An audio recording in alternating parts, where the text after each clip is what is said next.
मतदान केंद्रावर कमीत कमी 2 व जास्तीत जास्त 4 ईव्हीएम म्हणजेच इलेक्ट्रॉनिक वोटिंग मशीन असतील।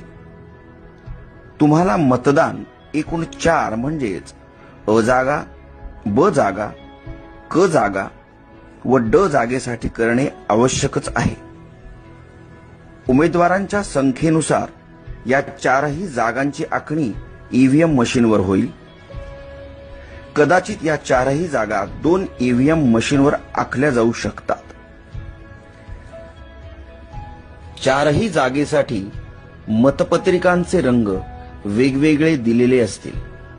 अ जागेसाठी पांढरा रंग, ब जागेसाठी फिका गुलाबी रंग, क जागेसाठी फिका पिवळा रंग व ड जागेसाठी फिका निळा रंग असेल।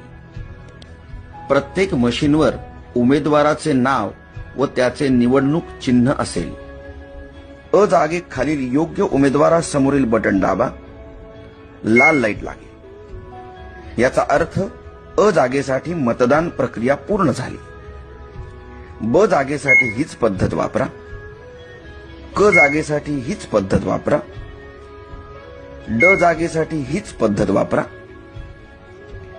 एखाद्या निवडणूक जागेसाठी उमेदवार योग्य व सक्षम वाटत नसेल तर मशीनवरील NOTA नोटा याचा अर्थ नन ऑफ अबव किंवा वरीलपैकी कोणी नाही असा होतो, ते बटन दाबू शकता।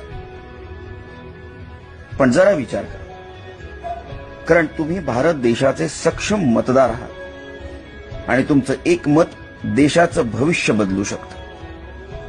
तेव्हा योग्य उमेदवार निवडायचा प्रयत्न करा। ड जागेसाठी मतदान केल्यावर बजर वाजेल। याचा अर्थ तुमची 4ही जागांसाठीची मतदान प्रक्रिया पूर्ण झाली। धन्यवाद। तुमचं मत हीच तुमची ताकद।